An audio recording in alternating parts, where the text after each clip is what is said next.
So, thank you guys for showing up to be able to film this video. Today we're going to be going over one of the most legendary movie creators and producers of all time. Who is the creator of the most legendary movie franchise of all time? George Lucas. I'll be sharing with you three main parts of George Lucas's life and his film career. I will begin with George Lucas's early life. George Lucas was raised in Modesto, California. He actually started off as a race car driver. That's why you see a lot of racing scenes in the movie. He ended up crashing his car back in the 60s.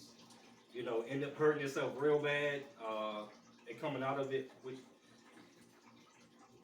is interesting because in one of the Star Wars movies, one of the actors got in a car crash too when they were filming the movie. Very crazy, but he actually came out of it. His dad was like, "Man, you got to do something else because you're gonna kill yourself." So he said, "What's the second thing you like doing?" He said, "Well, I like making movies." So he ended up going to film school. So he went to film school out there in Modesto, California, at the University of Southern California. This is where he ended up filming one of his best movies, actually, which is THX 1138. That was his first movie. Very futuristic movie, way beyond his time. Everything was pretty much props, and that was his. That was while he was in school.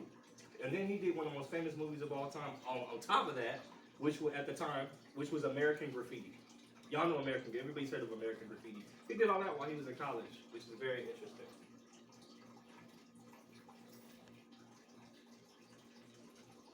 So I know y'all seen this before. I know y'all seen.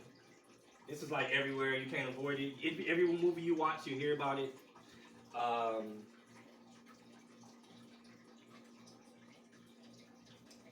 so George Lucas at first was denied by every movie uh, studio. Fox Searchlight ended up denying him at first, but then he ended up putting in for a new pitch for the movie, and they ended up producing Star Wars New Hope.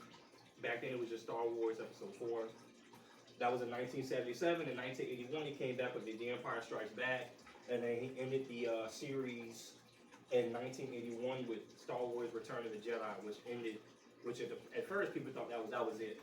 But he actually had wrote 9 movie scripts for Star Wars, but he just figured Hollywood only is going to let me do it a little bit, so I'm only going to do 4, 5, and 6, and we'll see what happens from there. He blew up. Let's just say he blew up. So they came back with this movie here, which is Indiana Jones. So Indiana Jones was actually written by George Lucas, but produced by Steven Spielberg. So they came together for this one, and he wrote the movie. Turned to be another classic that we know. Everybody knows Indiana Jones. George Lucas was responsible for creating LucasArts, Magic Studios, Industrial Light, THX. We all heard the. He was responsible for changing sound as we know from movies. He invented THX.